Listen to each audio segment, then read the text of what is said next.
There are days stitched into the fabric of time that carry a sacred energy, a quiet calling, a divine invitation. July 1st is one of them, and if you dare to speak the right words on this day, the heavens will lean in to listen. Time, child, is not just a march of seconds and hours, not just the turning of calendar pages or the ticking of a clock on the wall. Time is alive. It breathes, it remembers, it holds echoes and whispers and hidden doors. There are days that carry more than dates. They carry destiny. They arrive wrapped in silence but heavy with meaning. Days when the veil between the spiritual and the physical becomes thinner. Days when the divine is closer. Days when the winds of change move softer but with more intention. These are not ordinary days. These are portals. You must not treat every day the same, for not every day holds the same power. Some days are appointed, some days are drenched in divine orchestration. July 1st is one of those days, a threshold day, a bridge between what has been and what could be. The first half of the year has passed. It carried your triumphs and your tears, your silent battles and your unseen victories. But now the calendar turns, not just to a new page, but to a new posture, a new opportunity, a spiritual checkpoint where the universe leans in and asks, what will you do with the rest of this year? If you move through this day like any other, you'll miss the invitation, because divine days do not shout, they whisper. They come cloaked in normalcy but loaded with potential. You must learn to listen with your soul, not just your ears. You must be still enough to hear the call, to sense the shift, to know in your bones that something in the unseen is waiting for your agreement. Time may move in circles, but destiny moves in doors. And there are doors that only open when you arrive in alignment, with your spirit ready, your heart surrendered, and your words full of truth. Time has memory. It remembers the vows you made in January that you abandoned in March. It remembers the prayers you whispered in April, the tears you wept in May, the strength you gathered in June. And it does not condemn, it records, it waits. Because time is not cruel, it is sacred. It offers again what you missed before. It brings back chances you thought were lost, but only if you have the eyes to see and the courage to respond. July 1st is not just another sunrise, it is a return, a holy revisiting of everything you thought had passed you by. You must meet this day with reverence, with readiness, not with fear, not with regret, but with sacred expectancy. You must understand that there are divine patterns that do not move according to human logic. There are blessings that show up at the same point in the spiritual cycle every year, waiting for someone awake enough to claim them. You may have been tired yesterday, you may have felt forgotten last week, but today, this day, carries an entirely different frequency. It is pregnant with the power to push you into purpose. But like any birth, you must labor, you must breathe, you must speak what you believe and walk in what you've declared. Because some days pass and others call. July 1st is not a date, it is a door.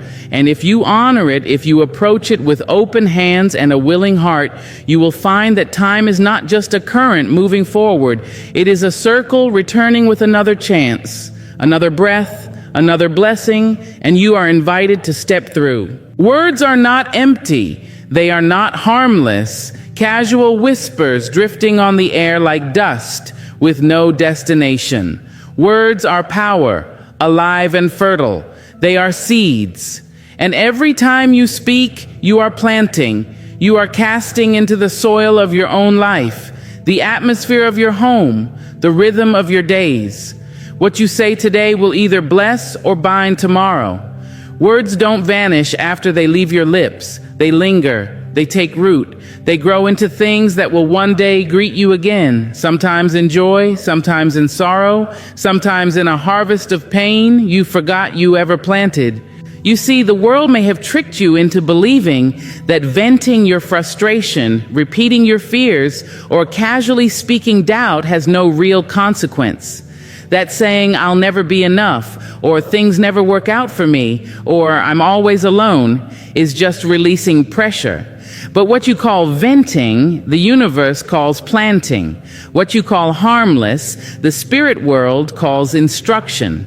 Words don't just express what you feel, they create the environment in which your life unfolds. They are blueprints, they are commands, they are confessions wrapped in vibration. There is no such thing as neutral language. Every sentence, every phrase, every declaration either builds something or breaks something. Your body hears what you say. Your mind internalizes it. Your relationships reflect it. Even your opportunities respond to it. You've said, "I can't," so often you've begun to believe it. You've repeated, "I'm tired," so many times your bones have started carrying exhaustion like it's a birthright. You've whispered, "I'm not ready," until your future stopped knocking altogether. And yet you wonder why your garden yields only thorns. But the good news is this: you can plant again. You can uproot what no longer serves you and begin speaking with holy intention. You can stop cursing your own field and start blessing your days. You can begin to sow life, love, favor, clarity, joy. You can call in what has been held back by aligning your mouth with what your spirit truly desires. Because you were not created to echo your fears. You were created to declare your faith. What you say over your life matters. What you whisper over your mornings, what you confess in your disappointments, what you mutter to yourself in quiet rooms, these are not throwaway lines. They are living declarations. You are either speaking drought or rain. You are either affirming the lie or affirming the promise. And July 1st, this sacred threshold is the perfect time to reset your language, to reframe your world by reframing your words. It's not just about being positive, it's about being prophetic. Speaking not just what you see, but what you believe is coming. Calling yourself healed while the wound is still fresh. Calling yourself whole while you're still rebuilding. Calling yourself chosen when all you've known is rejection.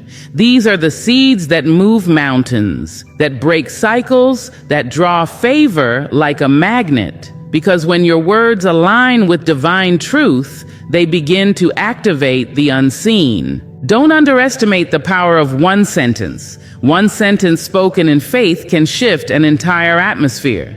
One moment of sacred speech can reroute the next 6 months of your life. When you speak with conviction, you awaken dormant angels. You stir sleeping dreams. You awaken your own heart to believe again. This is how legacies are rewritten. This is how curses are broken.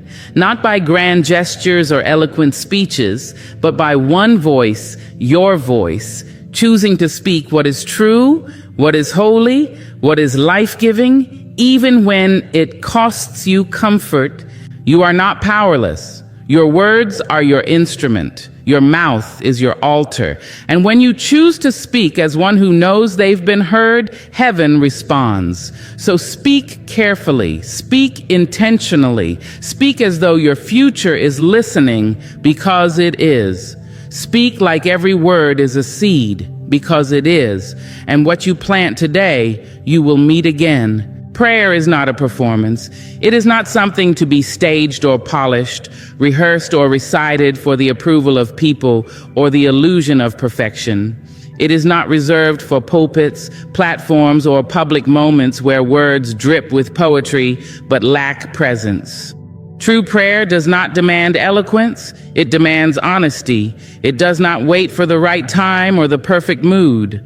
Prayer meets you where you are, not where you pretend to be. Too many have been taught to believe that prayer is something lofty, unreachable, complicated, that it must be packaged in the right phrases, dressed in King James English, delivered with a bowed head and closed eyes, or else it won't reach heaven.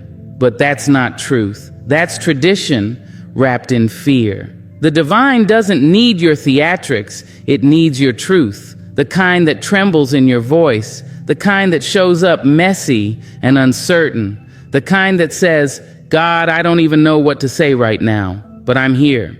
That is real prayer. You don't have to shout for heaven to hear you. You don't have to be still for the Spirit to find you. You don't have to be composed for God to come near. You don't even have to know what you need. You just have to come as you are, heart open, soul exposed, ego laid down. Prayer isn't about getting the words right. It's about getting yourself honest. It's about removing the mask you wear in the world and bringing the raw, unfiltered version of you to the altar, even if the altar is a bedroom floor soaked with tears. Prayer is not a one-way line of requests. It is communion. It is a soul-level conversation where silence speaks louder than shouting, where presence means more than perfect grammar. It's sitting with God and letting your heart be seen without filters. It's letting the grief spill over. It's whispering thanks when the world expects you to complain. It's breaking down in the middle of a sentence and knowing that's still sacred. Because heaven hears what your spirit says, even when your lips cannot form the words. Prayer is not begging. You are not a stranger at the gates. You are a child of the divine, heir to a kingdom not made by man. When you pray, you are not trying to convince God to do something. You are aligning yourself with what is already available. You are remembering who you are and whose you are. You are returning home to a truth that never left you. Prayer is not about asking for what you don't have. It's about awakening to what's already been given. Too many people perform prayer and wonder why it doesn't shift their life. They say the right things with the wrong posture. Their mouths move, but their spirits stay closed. They speak from fear, not from faith. They recite, but they don't connect. And the divine doesn't respond to words. It responds to alignment, to sincerity, to reverence, to the trembling voice that says, I trust you, even through tears. That is power. Because prayer is the most intimate act of surrender. It is where control dies and peace begins. It is where striving ceases and stillness enters. When you pray with intention, you are not just speaking into the air. You are shifting the unseen. You are moving energy. You are opening portals. You are realigning your spirit with the very source of creation. And in that alignment, things begin to happen. Not always immediately, not always loudly, but always powerfully. Prayer doesn't have to sound holy to be holy. It only needs to come from a place that's real, whether whispered through clenched teeth, shouted in agony, or spoken in the soft breath between sobs. Every word, every silence, every groan is sacred. Heaven does not need performance. Heaven needs your presence, your truth, your surrender. And when you give it, prayer will not only change your situation, it will change you. There is a sacred order in this universe, an invisible structure that holds everything in rhythm, from the rising of the sun to the falling of your tears. It is not chaos. It is not random. It is divine design. And when your spirit, your thoughts, your words, and your actions fall into alignment with that divine design, when you match the vibration of heaven, then heaven moves and earth cannot help but respond. We've been told that life is all about hustling, grinding, pushing through. We've been trained to believe that success comes only by effort, by force, by noise. But the greatest shifts don't happen through struggle alone. They happen through alignment. When your soul stops wrestling and starts agreeing with the order of heaven, when your heart beats in time with the wisdom of the Spirit, then doors open without you pounding. Then people appear who were already prepared to bless you. Then peace enters rooms where you once only felt tension. Alignment is not passivity. It is not sitting back and waiting for life to figure itself out. No, alignment is intentional. It is spiritual posture. It is choosing to live in such a way that everything you do and say echoes the frequency of your Creator. When you walk in alignment, you're not chasing favor. You're magnetizing it. You're not begging for blessings. You're standing where blessings were already assigned to meet you. When you align with heaven, your yes carries weight. Your no becomes clearer. Your voice gains authority, not because it's loud, but because it's aligned. You don't need to fight for a seat at tables where your presence was divinely ordered. You don't need to twist yourself to be accepted by people who were never meant to walk your path. Alignment teaches you that divine timing is not late, it's exact. And when it shows up, it needs you ready, not busy imitating who you're not. You see, the problem is never whether heaven is speaking. The problem is whether you're positioned to hear. You can't walk in divine power while living in constant contradiction. You can't pray for peace and keep entertaining chaos. You can't declare healing and still cling to every wound. Alignment is the discipline of letting go of anything that misguides your spirit or muddies your purpose. It's choosing silence over noise, truth over comfort, obedience over opinion. And when you do that, when you truly align, life starts to feel different. Not easier, but clearer. You recognize the distractions for what they are. You stop being impressed by what doesn't feed your soul. You lose the desire to explain yourself to people who never had the capacity to understand you. Your decisions become anchored, not reactive. You begin to trust that everything that belongs to you will come to you without force. That's alignment. When heaven and earth move together, miracles happen. Breakthroughs that defy logic, rest that makes no sense in the middle of a storm, wisdom that flows through you like a river, even though you never studied the map. Because heaven doesn't need your resume, it needs your readiness. Earth doesn't respond to your panic, it responds to your positioning. Nature knows this truth. The birds don't beg for their food, they follow instinct. The flowers don't force themselves to bloom, they open when the season is right. They live in complete trust of divine order. And yet we, crowned with consciousness, doubt that same order for our lives. But alignment is the language of peace. It's the rhythm of faith. And when you learn to live from that place, not just visit it when life is hard, then the world around you begins to shift. People may say you've changed. That's fine, because alignment always looks like rebellion to those still tied to dysfunction. But what they call rebellion, heaven calls return. A return to your design, a return to clarity, a return to the power that was yours all along, buried under layers of trying too hard, pleasing too much, running too fast. We live in a world addicted to motion, constant doing, endless scrolling, relentless proving. We are praised for our productivity, for how much we can accomplish before the sun goes down, for how fast we can move from task to task without losing our breath. But there comes a point when movement becomes noise, when speed becomes avoidance, when activity becomes a disguise for emptiness. And in those moments, what your soul needs is not more action, but stillness. Not a vacation, not a nap, not even silence, but stillness. Stillness is not the absence of sound. It is not sitting still while your mind races through worries and what-ifs. Stillness is deeper than quiet. It is surrender. It is the sacred ceremony where your spirit says, I am enough without the doing. I am whole without the performance. I am present without the mask. Stillness is where you stop running from yourself and finally sit with the parts of you that have been calling for your attention. There are things you will never hear until you become still. Not because God is withholding truth, but because your life is too loud to receive it. Divine instruction rarely shouts. It comes like breath, like wind, like a whisper on the edges of your heart.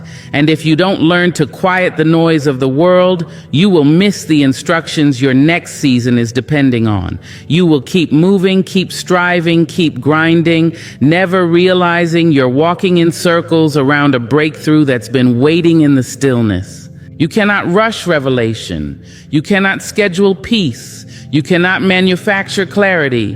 These things are given in stillness. They rise like incense when the soul is unhurried, when your hands stop reaching, when your heart stops grasping, when your mind stops trying to make sense of everything. That is when the truth finds you, not because you chased it, but because you made room for it to enter. Stillness is not laziness. It is not retreat. It is not weakness. Stillness is power under control. It is the quiet confidence that knows you don't have to force what's already yours, that you don't need to compete for what's already been assigned to your name, that you don't have to exhaust yourself proving your worth when your worth was already declared by something higher than human validation. Stillness is where you stop begging for what you already carry. The world will tell you to keep going, keep building, keep chasing, but your spirit knows when it's time to pause. And if you don't honor that call to stillness, your body will force you to. Your heart will grow weary. Your thoughts will scatter. Your peace will leak out in places where your soul once overflowed. But if you can learn the rhythm of sacred stillness, you will be replenished not by sleep, but by presence. There is a moment in stillness where you come face to face with your fears, your unspoken grief, your hidden longings. And though it may be uncomfortable, it is also where healing begins.